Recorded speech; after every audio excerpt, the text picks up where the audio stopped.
Voilà, bonjour les amis, aujourd'hui nous retrouvons notre évangile de Matthieu et nous le prenons encore un peu plus tôt puisque cette fois-ci nous sommes au chapitre 4, les versets 18 à 22 pour un passage que nous avons lu maintes fois chez les collègues aussi de Matthieu qui correspond en effet à la création et à l'appel de l'équipe des 4 premiers disciples. Comme il marchait le long de la mer de Galilée, il vit 2 frères, Simon appelé Pierre et André son frère, en train de jeter le filet dans la mer. C'étaient des pêcheurs. Il leur dit « Venez à ma suite et je vous ferai pêcheurs d'hommes. » Laissant aussitôt leur filet, ils le suivirent.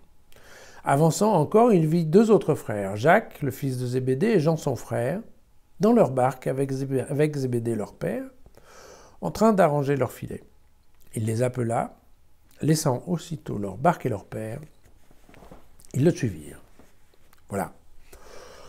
Bon, c'est un passage qui parle assez bien de lui-même.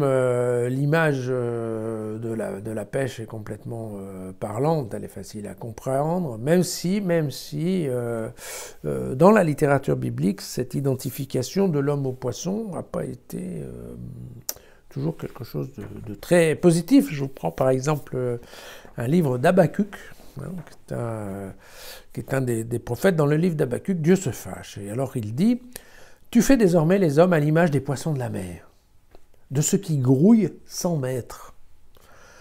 Celui-là les tire tous à l'hameçon, il les drague au filet, les ramasse au chalut. Alors il est joyeux, il exulte. Alors il offre un sacrifice à son filet, de l'encens à son chalut, car ils sont gonflés pour lui d'une part abondante, d'une nourriture copieuse. Alors, videra-t-il son filet pour encore assassiner des nations sans trêve ni pitié ?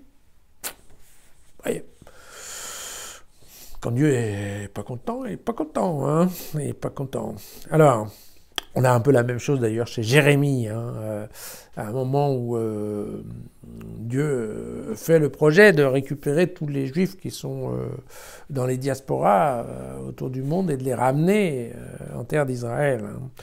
À ce moment-là, il dit « Vivant est le Seigneur qui a fait monter les Israélites du pays du Nord et de tout le pays où il les avait dispersés. Oui, je les ramènerai sur le sol que j'ai donné à leur père.